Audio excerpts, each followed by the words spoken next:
Vamos a estar leyendo Jueces capítulo 6, versículo 12. ¿Recuerdan que les dije que hoy teníamos la continuación? ¿Se acuerdan? Bueno. Y se acuerdan de todo, ¿no? Les voy a hacer preguntas a ver si es verdad. ¿Listo? Y vamos a estar leyendo en el versículo 12. El versículo 11, vamos a leer del versículo 11. Y vino el ángel de Jehová y se sentó debajo de la encina que está en Ofra, la cual era de Joás Abieserita, y su hijo Gedeón estaba sacudiendo el trigo en el lagar, para esconderlo de los madianitas. Y el ángel de Jehová se le apareció y le dijo: Jehová está contigo, varón esforzado y valiente. Y Gedeón le respondió: Señor mío, si Jehová está con nosotros, ¿por qué nos ha sobrevenido todo esto? ¿Y dónde están todas sus maravillas que nuestros padres nos han contado diciendo: ¿no nos sacó Jehová de Egipto? Y ahora Jehová nos ha desamparado y nos ha entregado en manos de los madianitas. Y mirándole, Jehová le dijo: Ve con esta tu fuerza y salvarás a Israel de la mano de los madianitas. ¿No te envío yo? Entonces le respondió: Señor mío, ¿con qué salvaré yo a Israel? He aquí que mi familia es pobre en Manasés, y el menor de la casa de mi padre. Y Jehová le dijo: Ciertamente yo estaré contigo, y derrotarás a los madianitas como a un solo hombre.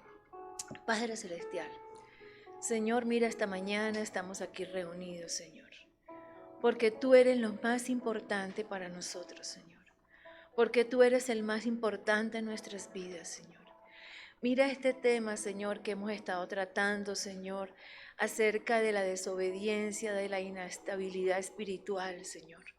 No queremos ser inestables, Señor, sino queremos estar cada día más apasionados por ti, aferrarnos cada día más a ti, a esa roca inconmovible, a esa roca fuerte que eres tú, Señor. Padre, mira, te presentamos nuestras vidas, Señor, pero sobre todo nuestro espíritu, Señor. Abre nuestros sentidos espirituales, Señor, nuestro espíritu que reciba esta palabra, Señor, que penetre hasta lo más profundo, así como está escrito, que ella es de doble filo, que penetra hasta lo más profundo de nuestro ser interior, Señor, y que la podamos poner por obra. Lo más importante, Señor, ser obedientes a tu palabra, Padre, porque tu palabra es verdad. En el nombre poderoso de Jesús, amén. Entonces, vamos a hacer un pequeño recuento. En la primera parte que vimos el domingo pasado, estuvimos hablando de la inestabilidad espiritual de Israel, ¿verdad? ¿A causa de qué? De su desobediencia, ¿sí?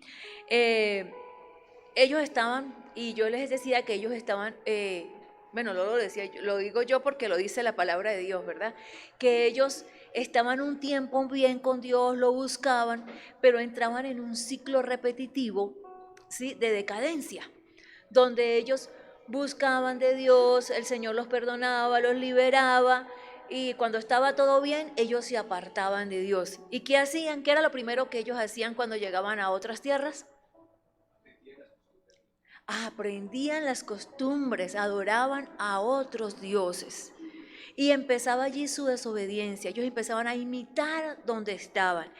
Y el Señor, obviamente, Él se molestaba porque Él es un Dios celoso, ¿verdad? Él es Dios celoso.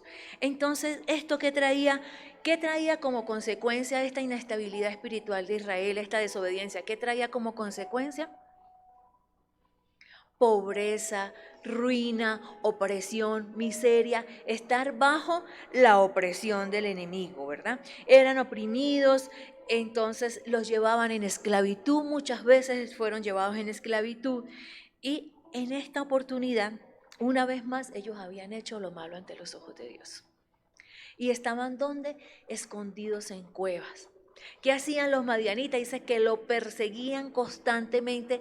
Ellos cultivaban, ¿sí?, tenían sus animalitos, sus cultivos, y venían los madianitas. Dice que eran grandes, eran como langostas, que eran muchos.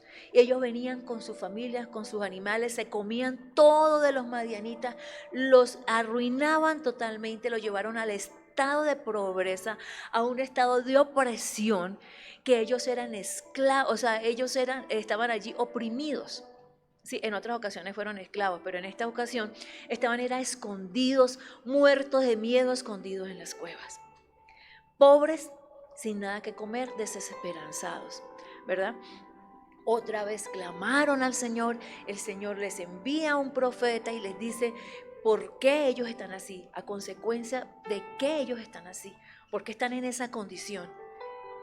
Pero también les envía liberación, les envía una persona, ¿verdad? Y llama a Gedeón para que él sea el que salga a pelear por Israel y traiga la libertad. Entonces, allí fue el resumen, ¿sí? De la primera parte. Entonces, hoy viene el llamado. A mí me impacta ver cómo el Señor siempre nos está dando una oportunidad, ¿no? Siempre tiene allí, siempre está como pendiente de levantarnos, de darnos ánimos, de darnos nuevas fuerzas, pero realmente somos nosotros los que nos alejamos de Él. Y yo les explicaba la vez pasada que nos alejábamos de Él porque empezamos a dejar de orar, empezamos a dejar de leer la palabra, empezamos a dejar de asistir y nos acomodamos, ¿verdad? Y decimos, no, yo en mi casa tranquilo, yo en mi casa leo, ay hermana, yo en mi casa leo, yo en mi casa también oro y yo me conecto, pero no es lo mismo. Por algo el Señor dice que no dejemos de congregarnos. Siempre hay una palabra nueva, el Señor constantemente está dando una palabra nueva y yo les comentaba esa vez, el domingo pasado, que ha sucedido que recibimos una palabra aquí y yo me conecto con otras iglesias, con otros y están dando la misma palabra. Son personas que ni se conocen, están a distancia, pero el Señor está dando la misma palabra. Entonces uno ve que es el Espíritu Santo el que está guiando a la iglesia, que lo sigue haciendo como lo hacía en los tiempos de antes, cuando se escribió la Biblia, porque hay años, muchísimos años, cientos de años de un escritor a otro, ¿verdad? Que nunca se llegaron a conocer de lugares totalmente lejanos, pero ellos lo que escribieron en la Biblia, la esencia es la misma porque fueron inspirados por Dios. Así son las personas cuando se paran acá, inspirados por Dios. Entonces vemos, sin embargo, el Señor tiene misericordia y llama a Gedeón. Para este entonces, cuando el Señor llama a Gedeón, ya él estaba con el autoestima por el piso, ¿sí? Desesperanzado totalmente, al punto que el Señor le dice, se le aparece y le dice, Jehová está contigo, varón esforzado y valiente. Y el Señor dice en su palabra que muchos son los llamados y pocos los escogidos. Cuando el Señor nos llama y nos busca, es porque Él sabe que tú tienes capacidad. En el caso de Gedeón, él le responde al Señor que es el más pequeño de su casa, que su familia es la más pobre y empieza a sacar excusas. ¿No nos sucede eso a nosotros también cuando el Señor nos llama? Pero el Señor lo ve con otros ojos, el Señor lo ve con lo que Él va a hacer con lo que Él puede hacer con Él. Y le dice, hombre esforzado y valiente. ¿Y se acuerdan que yo les decía que Él no era ningún esforzado y valiente? ¿Dónde estaba? Escondido, lleno de temor. ¿Estaba dónde? Oprimido. Y estaba haciendo un trabajo y lo estaba haciendo mal, ¿recuerdan? Bueno, sin embargo, el Señor lo busca y le dice, hombre esforzado y valiente. Cuando Él nos llama a nosotros, ¿cómo es? Les voy a contar una historia, ¿no? Resulta ser que cuando yo me convertí como a los 33 años, más o menos, sí, más o menos 32, 33 años, cuando realmente yo le entregué mi vida al Señor. Y yo empiezo a hacer mi escuela de líderes. Y en una administración de la escuela de líderes, donde yo estaba, en la iglesia que estaba, el Señor empieza a hablarme a través de un pastor, ¿no? A profetizarme a través de un pastor.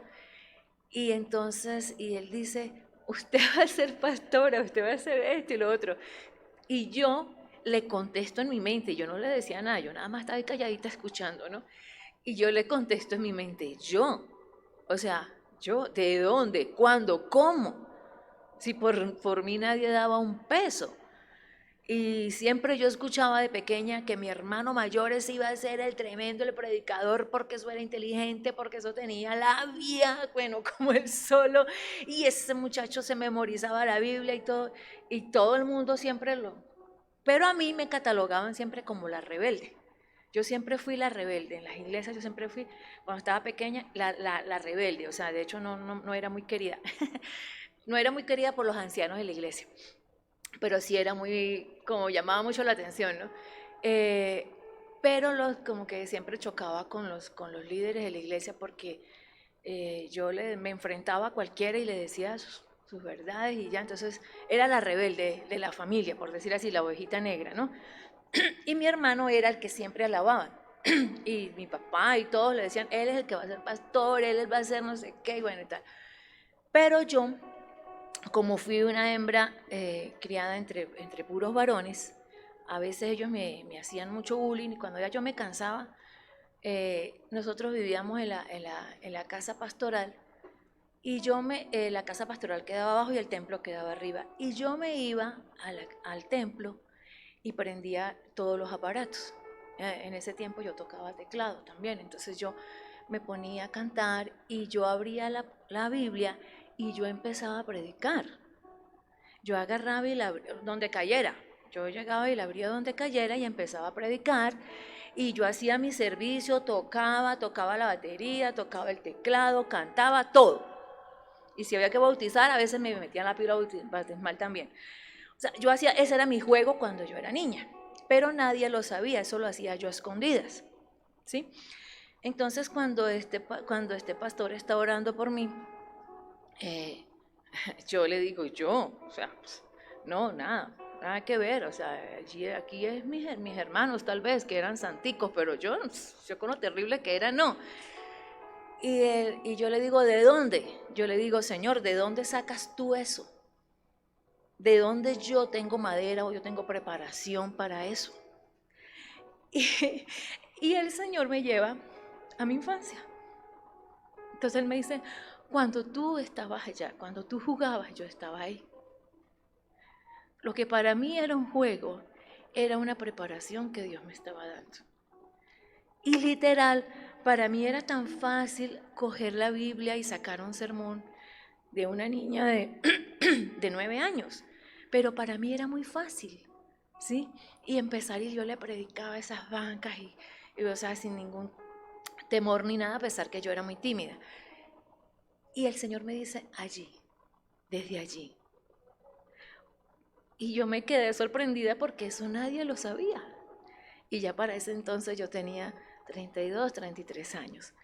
Entonces, obviamente que hubo un tiempo, ¿sí? Pasó un tiempo, que yo les contaba la vez pasada, donde yo tenía como subidas así como que con el Señor y después bajaba y así, hasta que el Señor me dijo, ya no más. O sea, ya, es tu última oportunidad y vamos. Y desde ahí, bueno, ya me puse firme con el Señor. ¿Y por qué les cuento todo esto? Porque yo me veía así, tímida. Todavía a mí me tiemblan las piernas, pero decidí obedecer, ¿sí? ¿Qué pasa allí con Gedeón? El Señor le dice, él empieza a buscarle pretextos, le dice, pero yo soy el menor, pero mi familia es la más pobre, o sea, usted dirá, pero yo cómo, ¿de dónde? Si yo no tengo estudios universitarios, no tengo preparación, yo no sé hablar con facilidad. ¿Ustedes creen que yo todo el tiempo era así como estoy ahorita? No. No tenía esa facilidad para hablar. De hecho, me daba miedo, pánico escénico, o sea, era que me ponía a temblar y lloraba. Yo cantaba en la ducha súper bien, pero cuando me paraba enfrente me quedaba muda. ¿Sí? Entonces, es el Señor realmente, es Él el que lo capacita. Y Él le dice a Gedeón, ve con esta tu fuerza, ve con lo que tienes. ¿Y qué pasa con nosotros? ¿Sabes lo que pasa con nosotros? Que a veces vemos tanto las cosas negativas de nosotros que nos desgastamos viendo lo negativo y no nos deja ver las cosas buenas que Dios nos ha dado y las capacidades que Dios nos ha dado, los dones y los talentos que Dios nos ha dado. Él dice que Él derramó dones y talentos sobre su iglesia y a cada uno dice que los repartió como Él quiso, ¿sí? Entonces usted no puede decir, no puede ser una excusa, yo no sé leer, yo no sé hablar en público, yo no sé leer en público. Y si no sabe, pues esfuércese. Esfuércese por aprender. Mi papá tiene 3er grado de primaria y mi papá tiene muy buen léxico porque mi papá leía mucho y yo vi a mi papá ya viejo hacer el método Palmer y tiene una letra bellísima, o sea, nada comparada con la mía. ¿Sí? Entonces, esfuércense.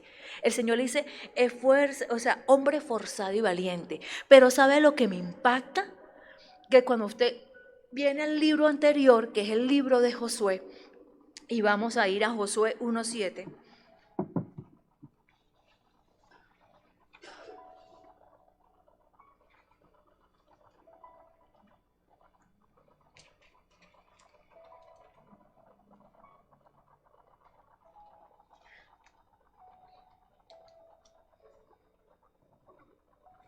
Dice, el Señor le dice, vamos desde el 6, dice, esfuérzate y sé valiente, porque tú repartirás a este pueblo por heredad la tierra de la cual juré a sus padres que la daría a ellos.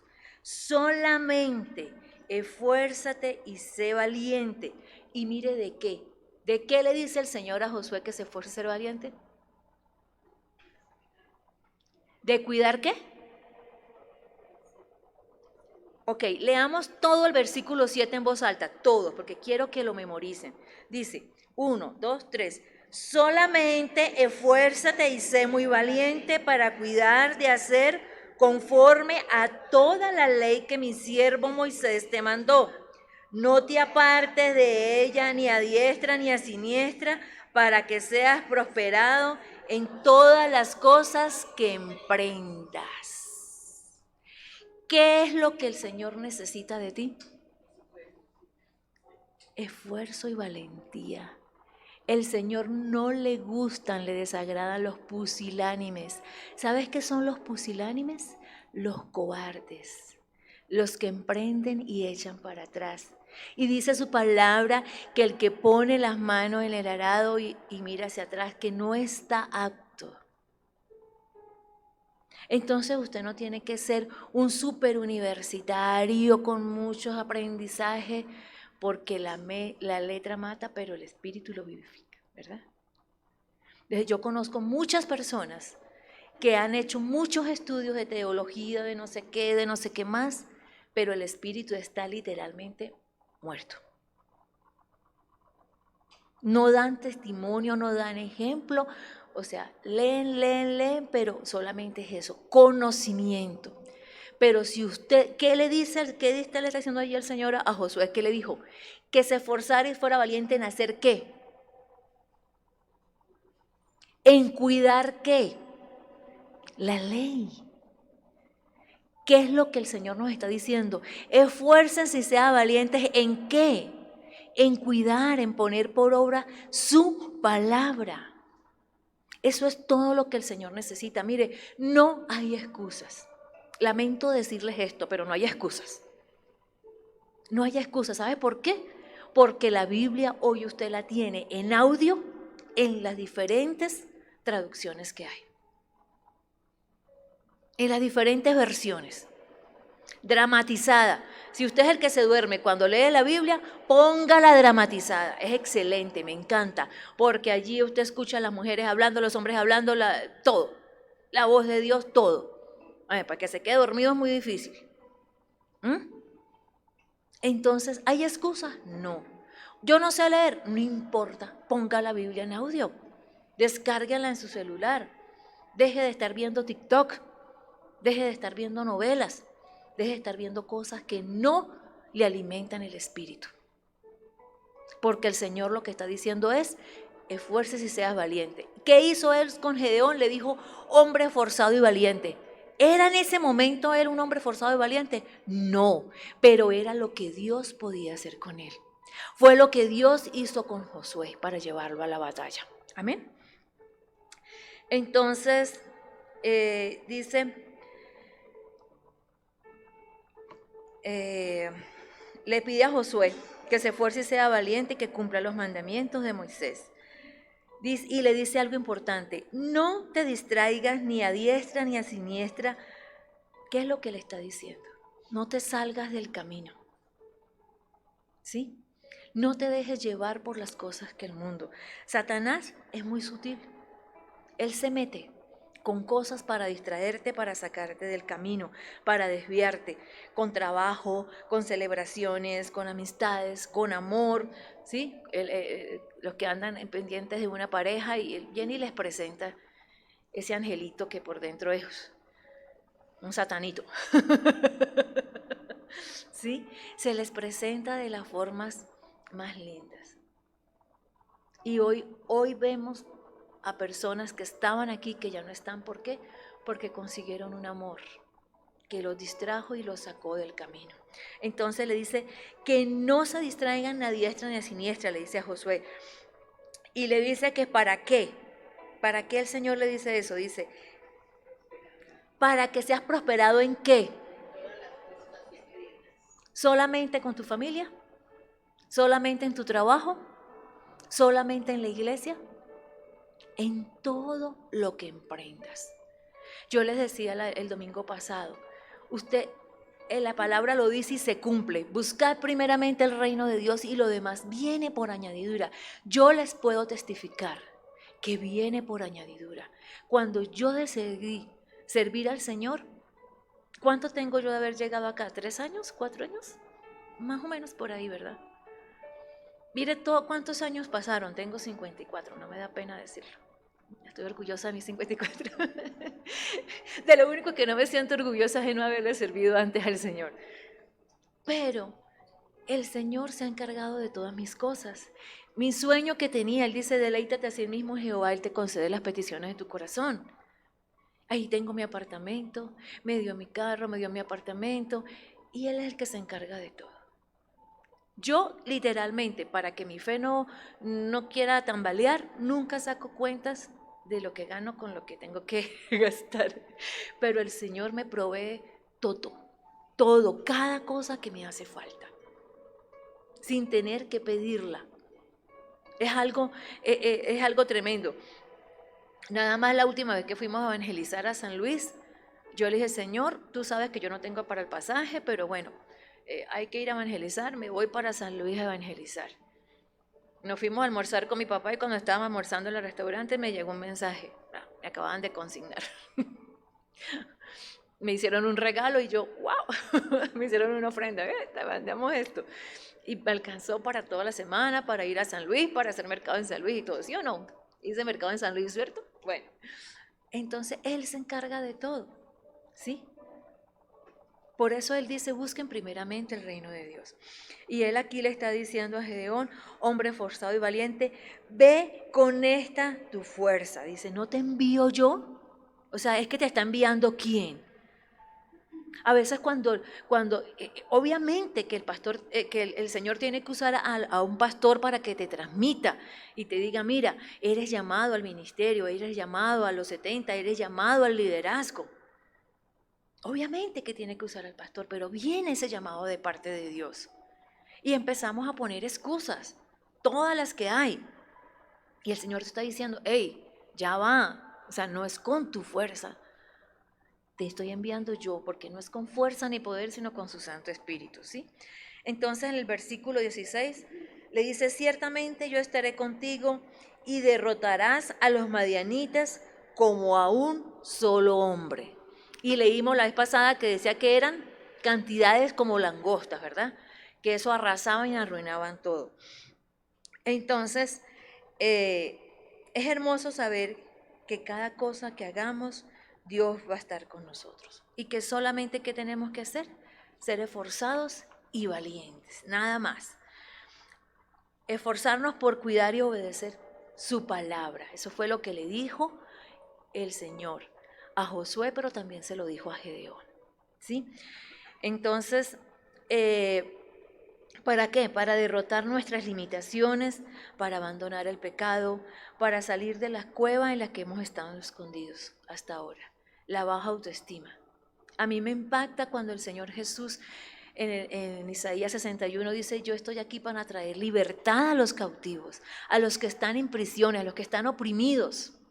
Y dice también para sanar a los quebrantados de corazón. Si usted todavía sigue con los traumas de la niñez, si usted todavía sigue con los complejos del pasado, de cuando que no tuve papá, que sí tuve papá, que no tuve mamá, que sí tuve, que si mi abuelito me abandonó, que si no tuve estudios, o sea, ya por favor, ya es el momento de parar, porque si el Señor Jesús vino a tu vida, Él vino a traer libertad. Si Él vino a tu vida, Él vino a traer sanidad a los quebrantados de corazón. ¿O es que no ha venido? Entonces ya no podemos estar agarrando, no es que yo soy así porque es que cuando era pequeño es que me hicieron, es que me acontecieron. ¿Sabe?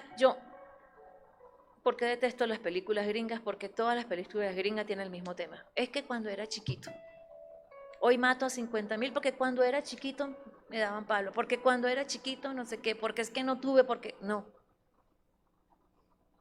Si usted ya vino al Señor, ya las excusas y los pretextos no están. Todo lo puedo en Cristo que me fortalece. ¿Sí? Entonces, esfuérzate y sé valiente. Versículo 17 dice, y él respondió, yo te ruego que si he hallado gracia delante de ti, me des señal de que tú has hablado conmigo. Dame una señal de que tú has hablado conmigo, dame una señal de que tú estás conmigo. ¿Sabes qué pasa? Que cuando estás cara a cara con Dios, tiene que haber evidencia que has estado con Él. Si el Señor está en tu vida, tiene que haber evidencias de que Él está en tu vida. Tiene que haber señales. ¿Sí? Si tú estás cara a cara con Dios, si te encuentras con Jesús, tiene que haber un nuevo nacimiento, tiene que haber un cambio en tu vida.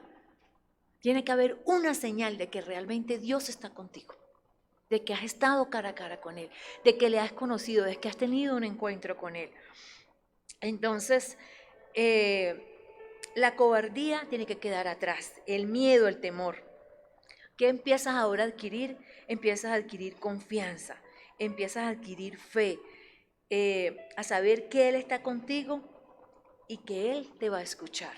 ¿Sí? Esto fue lo que Gedeón entendió estando cara a cara allí con el Señor. Y me impacta porque él ya entra como en esa confianza, ¿no? Ya cuando él está allí cara a cara, entra como en esa confianza y empieza a hacer peticiones. Y entonces él le dice, te ruego que el versículo 18 dice, te ruego que no te vayas de aquí hasta que vuelva a ti y saque mi ofrenda y la ponga delante de ti. Y él respondió, yo esperaré hasta que vuelvas. Ya hay esa confianza, ¿verdad? Cuando uno está cara a cara con Dios, cuando tú aceptas ese llamado y estás cara a cara con Él, entras en una confianza con Él, que no es falta de respeto, ojo, ¿sí? Esa confianza en la que entras con Él no es para irrespetar al Señor, porque a veces a veces yo escucho que son como muy ligeros, no es que yo le hablo a Chuchito, es que yo le digo al de barbas, que yo le digo, no, a ver, es nuestro Padre Celestial, ¿sí? No, me refiero a esa confianza de que ya le puedes pedir, de que sabes que Él realmente está contigo. Entonces Él le hace una petición, le dice, espérame y deja que vaya y busque una ofrenda para ti. Me impacta esto porque si ellos eran pobres, estaban en la ruina, estaban como estaban. ¿Qué quiere decir? Que lo poco que él tenía o lo que le quedaba para sustentarse por unos días fue lo que le trajo de ofrenda al Señor. Mire lo que dice, y entrando Gedeón preparó un cabrito y panes sin levadura de un efa de harina y puso la carne en un canastillo y el caldo en una olla y sacándolo se le presentó debajo de aquella encina. Entonces el ángel de Dios le dijo, toma la carne y los panes y levadura y ponlo sobre esta peña y vierte el caldo y lo hizo así. Y extendiendo el ángel de Jehová el báculo que tenía en su mano, tocó con la punta la carne y los panes sin levadura, y subió fuego de la peña, el cual consumió carne y los panes sin levadura, y el ángel de Jehová desapareció de su vista. Versículo 22. Viendo entonces Gedeón que era el ángel de Jehová, dijo: ah, Señor Jehová, que he visto el ángel de Jehová cara a cara. Pero Jehová le dijo: pasa a ti, no tengas temor, no morirás. Entonces me impacta que estos hombres de Dios, si vemos a Jacob, a Abraham, ellos se encontraron con el Señor, estuvieron cara a cara con Él y siempre ellos eh, quisieron como honrar ese momento, ¿sí? Y edifican un altar o le llevan una ofrenda. En este caso, Gedeón hizo las dos cosas también, al igual que Abraham, igual que Jacob. Ellos tenían siempre una ofrenda para el Señor. ¿Cuánto nos cuesta a nosotros a veces ofrendar? ¿Cuántos pretextos ponemos para ofrendar? Y ahí si nos llegan a decir, mire, inviertan esto, en aquello, aquí para la iglesia empezamos otra vez pensaron con la pedidera, ya empezaron a pedir y otra vez no, pero es que creen que es que uno es un banco, es que, ¿sí? Entonces no te has encontrado cara a cara con Dios. A mí me impacta eso porque lo que más la gente le pone pretexto es a la ofrenda o al diezmo. Y es que se molestan y se van de la iglesia por eso. Entonces, ¿dónde está tu agradecimiento? ¿Dónde está tu amor? No has conocido a Dios. No lo han conocido. Porque cuando tú conoces a Dios, tú entiendes que la ofrenda es un acto de agradecimiento, pero también es un acto de adoración. ¿Usted sabía que la ofrenda es un acto de adoración? Que nosotros también adoramos a Dios con nuestras ofrendas. Y que tengan que estarnos diciendo constantemente cuando la palabra lo dice y ponemos pretexto, eso era el antiguo, eso era del nuevo, eso era porque aquello, eso era todos los pretextos para no ofrendar o para no diezmar. Pero cuando tú entiendes que es un acto de agradecimiento, de adoración, eso no tiene por qué ser para ti un tropiezo, ni un motivo para irte de la iglesia. Me impacta porque estaba evangelizando el otro día alguien en Huasca y me dijo, mira, yo voy ya a la iglesia, me gusta todo, pero si me llegan a pedir un centavo de ofrenda más nunca voy. Dijo, pues vaya y no dé nada, pues. Y ya, usted arrégleselas con el Señor, pero por eso no deje de ir. Le digo, si es por eso que no va, vaya. Yo me encargo de no pedirle nada. Dios sabrá qué hace con usted. Usted allá se pierde su bendición, usted. Así de sencillo, no hay otra manera de explicarlo, ¿ya? Entonces, y me impacta también que Abraham y Jacob y estos hombres que entraban en esa confianza con Dios se atrevían a pedirle, ¿no? Entonces yo me acuerdo, por ejemplo, cuando Abraham, que el Señor dice, no le voy a esconder mis planes a Abraham y le cuenta los planes que tiene para Sodoma y Gomorra, y él empieza allí a pedirle, a interceder, le dice, Señor, perdona que bueno, que yo sea como atrevido, pero mira, ¿será que si hay 50 justos, si hay 40, si hay 30, si hay, no? Y entra en esa confianza con el Señor y le piden y el Señor les responde, ¿sí? Después también vemos a Jacob que le dice, no, dice que se enfrenta allí también con, ay se me fue, bueno, también con el ángel del Señor allí y toda la noche dice que pasa allí guerreando con él, sí, Jacob. Y al último le dice, si no me bendices no te suelto. O sea, ya entran en una confianza, ¿sí? Entonces, cuando realmente nosotros conocemos al Señor y entramos a estar cara a cara con Él, cuando nosotros respondemos a ese llamado, ya podemos en esa confianza, entrar en esa intimidad, en esa confianza con Él, de poder llegar a pedirle, ¿sí? Cuando Jesús estaba en esta tierra, mucha gente se acercó. A mí me impacta el centurión, fue, ¿no? El que tenía el siervo enfermo que se acerca a pedirle. ¿Sí? Pero todos entran en esa confianza, los ciegos, o sea, todos entran allí a pedirle a Él, ¿sí? Jairo, o sea, todos los testimonios que hay de cómo ellos ya entran en esa confianza con el Señor. Entonces, y eso es lo que el Señor quiere realmente de nosotros. Cuando Él te llama, Él te capacita. Nosotros lo leímos en Efesios 2:10, ¿recuerdan? Vamos a leerlo otra vez para que lo recordemos. Si me lo ponen allí, porque esta tiene la letra muy chiquita. Efesios 2:10 dice, porque somos hechura suya, creados en Cristo Jesús para buenas obras. Somos hechura suya, creados para buenas obras. las cuales Dios preparó de antemano para que anduviésemos en ella. No fue así como que el Señor dijo, qué casualidad, vamos a escoger a Esperanza. No, somos hechura suya, creado para buenas obras. Cuando el Señor decidió llamar a Esperanza, cuando decidió llamar a la hermana Elvia, a Blanca, a Luchito, a Nidia y a todos los que están aquí, porque muchos son los llamados y pocos los escogidos. A usted lo llamó, a la hermana Claudina la llamó, al hermano Pablo lo llamó, a la hermana Marta la llamó. Se me olvidan otros nombres, la hermana Silvia, el hermano Vicente, Omar creo que es, Omar, David, a todos los que estamos aquí Él los llamó. A Geraldine la llamó, a Samuelito también lo llamó. ¿Sí? Y somos hechuras suyas para toda buena obra, ¿sí? Preparados de antemano. Eso no fue casualidad, eso no fue que, no tenía quien más escoger, entonces vamos, no, de antemano. Versículo, del 22 al 24. Viendo entonces Gedeón que era el ángel de Jehová, dijo, Señor Jehová, que ha visto el ángel de Jehová cara a cara. Pero Jehová le dijo, pasa a ti, no tengas temor, no morirás. Y edificó allí Gedeón altar a Jehová, y lo llamó Jehová Shalom, el cual permanece hasta hoy en Ofra de los abiezeritas. Él llamó allí aquel altar Jehová Shalom. Yo les expliqué hace rato atrás qué significaba Shalom, ¿verdad?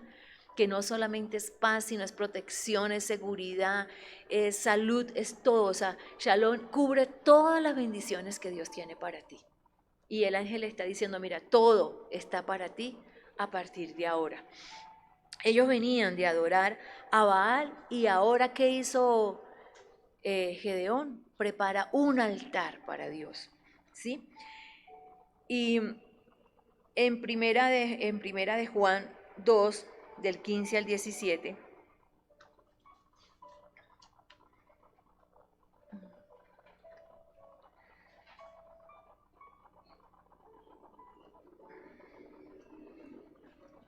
me cuesta porque esta letra es pequeña.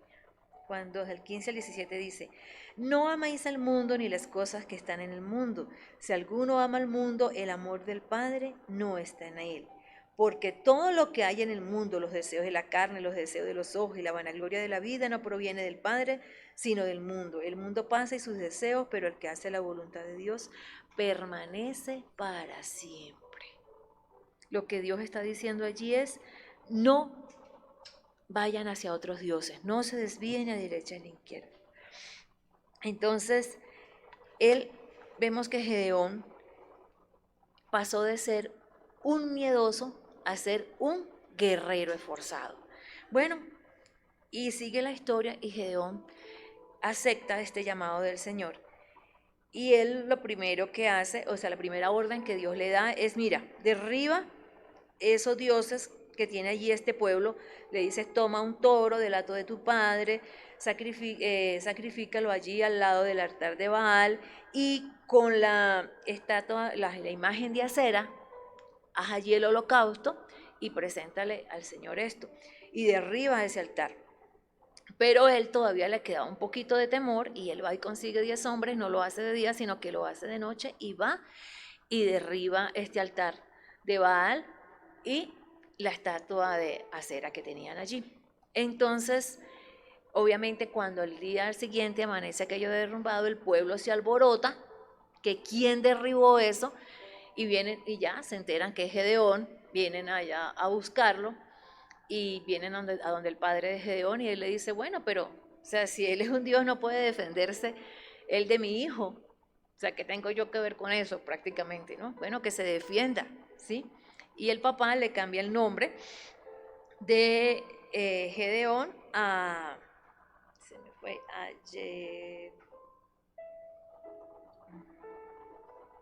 Jerobal, sí, Jerobal, y le cambia el nombre a Jerobal. Entonces, ¿por qué? Por haber derribado la estatua, el altar de Baal. Y allí él ya se da a conocer, ¿sí? Ya de estar en el anonimato, el Señor lo saca, ya, y hasta su papá le reconoce, ¿sí? Lo valiente de él. Y ya empieza allí la historia de Gedeón. Entonces ya el Señor le dice, le da la estrategia de cómo ir a derrotar a los madianitas. Y el Señor entonces le dice, mira, como ya el Señor conocía al pueblo de Israel, que eran tan idólatras o que realmente negaban o olvidaban tan prontamente lo que Dios había hecho con ellos, entonces el Señor le dice, no, mira, para que después no se lleven la gloria, ellos vamos a ir con 300 hombres nada más. Y el Señor hace una escogencia de aquellos 300, él hace una convocatoria, llegan varios hombres, pero el Señor dice, no, vamos a ir con 300 a derrotar más o menos a 15,000 hombres. Y se van allá. Y yo me imagino que Gedeón todavía decía, pero 300 contra 15,000, no, eso está como muy difícil esa tarea, ¿será que yo sí puedo? Yo me imagino a Gedeón todavía pensando, ¿y por qué me atrevo yo a decir esto? Porque el Señor se le aparece y le dice, aconteció en aquella noche que Jehová, ese es el capítulo 7, versículo 9, dice, aconteció que aquella noche Jehová le dijo, levántate y desciende al campamento, porque yo lo he entregado en tus manos. Y le dice, y si tienes temor de descender, baja tú con Fura, tu criado, al campamento, y oirás lo que hablan. Y entonces tus manos se forzarán y descenderás al campamento. Y él descendió con Fura, su criado, hasta los puestos avanzados de la gente armada que estaba en el campamento. Y los madianitas, los amalecitas y los hijos del oriente estaban tendidos en el valle como langostas en multitud, o sea, eran 15,000, más o menos. Y sus camellos eran innumerables como la arena que está en la ribera del mar en multitud. Cuando llegó Gedeón, he aquí que un hombre estaba contando a su compañero un sueño, diciendo, he aquí, yo soñé un sueño. Veía un pan de cebada que rodaba hasta el campamento de Madián y llegó a la tienda y la golpeó, de tal manera que cayó y la trastornó, de arriba abajo, y la tienda cayó. Y su compañero respondió y dijo, esto no es otra cosa sino la espada de Gedeón, hijo de Joás, varón de Israel. Dios ha entregado en sus manos a los madianitas con todo el campamento. Cuando Gedeón oyó el relato del sueño y su interpretación, adoró, y vuelto al campamento de Israel dijo, levantaos, porque Jehová ha entregado el campamento de Madián en vuestras manos. Entonces sí había todavía un poquito de temor, pero Dios se encargó de sacar ese temor del corazón de Gedeón. ¿Sí? Le dijo, a mí me impacta esa paciencia que Dios tiene, ese amor, esa fidelidad, esa ternura realmente con la que Él trata a Gedeón, como lo llama, como lo fortalece, como le levanta el ánimo, como lo levanta en medio de su pueblo, en medio de su familia. Y eso es lo que realmente el Señor hace con nosotros. Usted dice, mi familia no me va a escuchar, no me van a creer, pero llega un momento en que el Señor empieza a honrarte en medio de tu familia. Y empieza a honrarte en medio de los que te rodean, en tu trabajo, en las personas que te rodean. Eso es algo que Dios hace. Sí, por eso Él le dice, ve con esta tu fuerza, yo estoy contigo. Entonces, Gedeón allí se levanta, ellos se van con sus 300 hombres, se dividen en 3 grupos, rodean a los madianitas. ¿Y con qué van? Me impacta que ellos no van armados, ¿sabe con qué van? Con trompetas. Con trompetas. Imagínense ustedes, van a una guerra de 15,000 hombres, 300 con trompetas, ¿sí? Y entonces dice, y los 3 escuadrones tocaron las trompetas y quebrando los cántaros, y llevaban unos cántaros que eran como unas lucecitas, tomaron en la mano izquierda las teas y en la derecha las trompetas con que tocaban, y gritaron, por la espada de Jehová y de Gedeón. No es con fuerza ni poder, es con su Santo Espíritu. Realmente es Dios que peleaba las batallas por eso. Por eso el Señor le dijo, esfuérzate y sé valiente. Solamente demandaba de él esfuerzo y valentía. Él lo iba a hacer. ¿Lo hizo con armas? No, con trompetas. Y ellos hicieron un estruendo tan tremendo con estas trompetas que los madianitas se volvieron locos entre ellos y se empezaron a matar entre ellos unos a otros. Ellos no tuvieron que matarlo, ellos se mataron entre ellos unos a otros. Y así triunfaron sobre este pueblo. Pero ¿qué pasó? Después de todo este triunfo y todas estas cosas, Gedeón le pide allí a unos hombres que les traigan anillos, prendas de oro, y se hace un efod. ¿Y qué pasó? Se le olvidó que había sido la mano de Dios el que había estado con él. Se llenó de orgullo, de soberbia, de ego. El ego se le subió. Se le olvidó que no había sido él y el Señor se lo advirtió. Llévate 300 para que después no digan que fueron ustedes, que fue el pueblo de Israel, sino para que vean que fui yo. Y ellos terminaron adorando a este efod. Es tremenda lección nos enseña esto, ¿sí o no?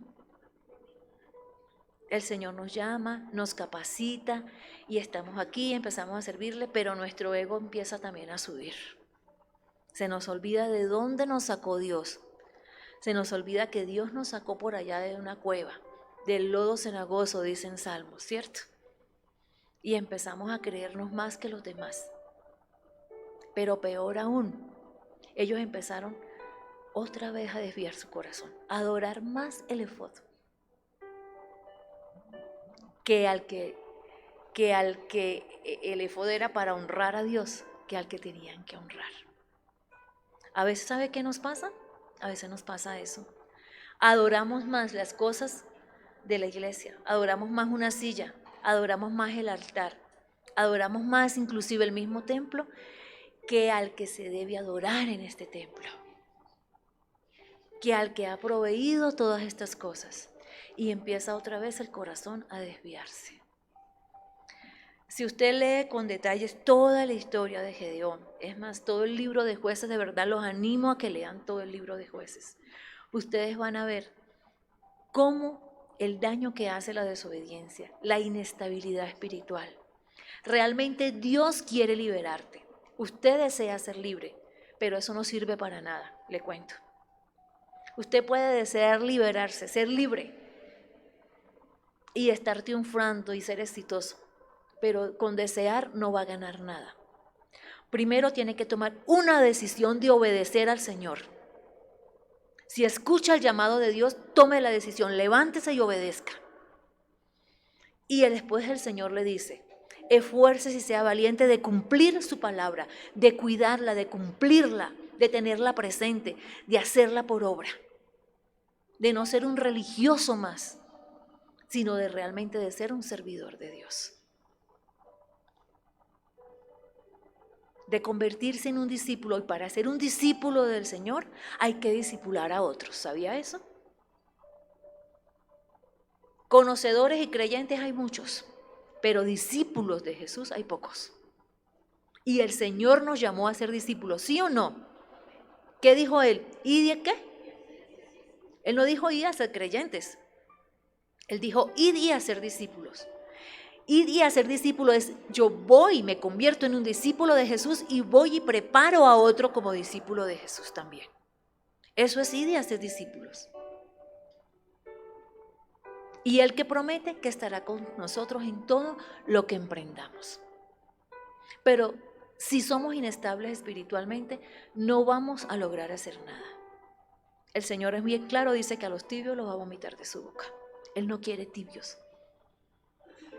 Él quiere gente decidida, esforzada, valiente, que se pare y tome una decisión firme y diga, quiero hacer esto. Si usted no es libre, déjeme decirle algo. Es porque usted ha deseado ser libre, pero usted no ha tomado la decisión de ser libre.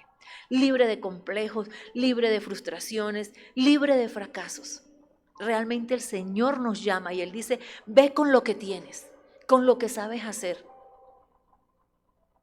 Deje de estar viendo ya lo negativo, deje de estar viviendo el pasado, de traumas y frustraciones del pasado.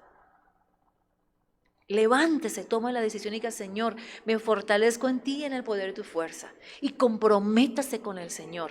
Esfuércese, él le dijo: esfuércese y sea valiente de cuidar mi palabra, de obedecerla. Gedeón tuvo un momento de gloria, de victoria, pero asimismo cayó. Él, su familia. ¿Sabe cómo terminó Gedeón? Dice que tenía, no sé, un montón de mujeres, 70 hijos, una concubina que también le tuvo otro hijo. Así terminó la vida de Gedeón. Y después, cuando tenía que ir y matar al enemigo, mandó al hijo. Y el hijo era un menor de edad y él lo mandó a matar al enemigo, a matar a alguien. Imagínese eso. Siendo hasta mal ejemplo para su familia. Entonces, yo creo que con esta historia nos queda claro realmente lo que Dios quiere con nuestras vidas. Amén. Y como yo les decía el domingo pasado, 1 de enero, estamos empezando el año. Es el momento de tomar una decisión, de empezar con el pie derecho, de dejar tantas excusas atrás y de decirle: Señor, heme aquí, envíame a mí. La mies es mucha, los obreros pocos. El sábado estuvimos en Huasca y nos pusimos a caminar por las calles. Y llevé aceite y dije: vamos a ungir las calles de Huasca. Y empezamos a orar. Y me daba un dolor ver, era el que 31, sí, claro, 31, sábado 31. Los sitios chiquiticos, repletos de personas, ya a las 2 de la tarde que estábamos caminando y orando y estábamos ungiendo esos sitios donde bebían, ya las personas vueltas nada por el alcohol. Y uno dice: esos borrachos. No, pero ¿sabe qué? Esos borrachos están allí porque no tienen esperanza, porque no saben a dónde ir, porque no saben a dónde acudir. Sí, la mies es mucha y los obreros poco. Entonces tome la decisión con lo que tienes a la mano. Aunque sea orar por los perdidos, clamar, gemir por Huasca, por San Luis, por La Calera. Aunque sea ser una columna de oración en este templo. Pero sí puedes hacer algo. Todos podemos hacer algo, sin importar la edad. Cuando Moisés salió con el pueblo de Israel, salió con 80 años de edad. Era un viejito. Y así salió a liberar al pueblo de Israel. No hay excusas. Amén. Vamos a ponernos en nuestros pies. Vamos a pedirle perdón a Dios. Usted allí va a orar. Yo no sé, usted mismo examínese de toda esta historia que hemos estado estudiando en 2 domingos. ¿En qué se parece a su vida? ¿Se ha dejado distraer por las cosas del mundo? Sutilmente el enemigo se ha metido. Hoy oro, mañana no.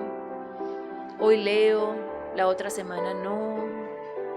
Hoy me conecto, hoy sí, un poquito no.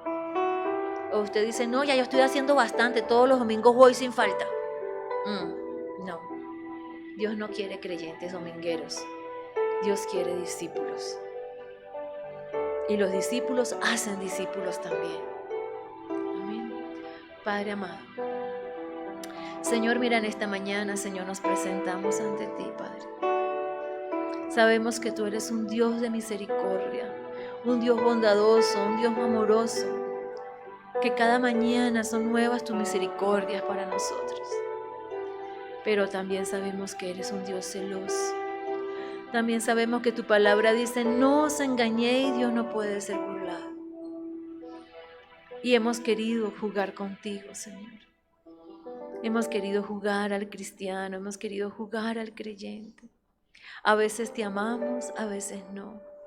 A veces estamos que nos morimos y nos derretimos de amor por ti. A veces te ignoramos totalmente, Señor. Y tú nos has enseñado aquí algo a través de esta historia de Gedeón, Señor. Cómo tú nos ves. Tal vez nosotros nos vemos incapaces, acomplejados, inseguros, con traumas, con ataduras. Pero tú has venido a traer libertad al cautivo, al que está oprimido, a sanar corazones quebrantados, aún los que su salud quiere ser impedimento. Tú también has venido a traer sanidad, por tu llaga fuimos sanados. No hay excusas, Señor. Es que hemos sido negligentes, es que hemos sido desobedientes. Señor, tu palabra dice que no seamos como las olas del mar que van y vienen. A ti no te agrada, Señor. Queremos agradarte con toda nuestra vida, con toda nuestra alma, con toda nuestra mente, con todo nuestro corazón. Queremos ser obedientes a tu palabra, Señor. Padre, hasta ahora solamente he deseado en mi corazón o lo he pensado en mi mente, pero hoy tomo la decisión de permanecer firme en ti. Así como le dijiste a Josué, ni a derecha ni a izquierda, sino permanecer firme en tu palabra, Señor. Señor, hoy tomo la decisión de ser esforzado y valiente para cuidar tus mandamientos, para cuidar tu palabra, lo que tú nos has enseñado, para ponerla por obra. Ya no ser más un religioso, sino un nuevo nacimiento, un hijo tuyo, Señor. Quiero experimentar, hasta ahora he vivido como un religioso, pero quiere experimentar ese nuevo nacimiento del que tú le hablaste a Nicodemo, donde las cosas viejas pasan y todo empieza a ser nuevo. Señor, me fortalezco en ti y en el poder de tu fuerza. Hasta ahora me he visto débil, inseguro, acomplejado, inestable, pero hoy me fortalezco en ti. Y hoy escrito está en tu palabra y así lo declaro. Todo lo puedo en Cristo que me fortalece, Señor. Si tú me has llamado, porque yo sé que tú me has llamado, Señor, que soy escogida por ti, Señor, hoy voy contigo, Señor. No con mis fuerzas, sino contigo, Señor. Porque tú estarás conmigo. Tú le prometiste a Josué que estarías con él en todo lo que él emprendiera, Señor. Hoy emprendo mi camino contigo, Señor. Fortalecido, agarrado de ti, de esa roca fuerte que es Jesucristo, de la que no se mueve con nada. Allí me aferro, Señor, a ti, Jesús. Así lo dice tu palabra, que el que permanece pegado a la vid va a llevar siempre fruto. Y hoy quiero ser, Señor, hoy quiero estar pegado a esa vid que eres tú, mi Dios amado. Perdóname, Señor, si he sido ligero, si he sido negligente, si he sido cobarde. Tu palabra dice que los cobardes no entrarán al reino de los cielos. Perdóname por haber sido cobarde hasta ahora, por haber puesto excusas, por haber buscado pretextos, Señor. Voy contigo, Señor, a donde tú vayas. Hay mucha necesidad allá afuera, Señor. Hay mucho dolor, hay mucha desesperanza. Los perdidos que están allá no tienen esperanza, aún nuestros propios familiares. Hasta ahora seguramente no nos han visto como lo que tú puedes hacer con nosotros. Pero tú lo hiciste con Gedeón, lo hiciste conmigo. De ganarse el respeto de la familia, de ganarse que lo oigan. Eres tú, Santo Espíritu de Dios. No son mis conocimientos, no son mis conocimientos intelectuales, sino es mi obediencia a ti y a tu palabra, Señor. Gracias, Señor, por lo que nos has hablado. Gracias, Señor, que esta palabra no la olvidemos, sino que la pongamos por obra. En el nombre poderoso de Jesús. Amén.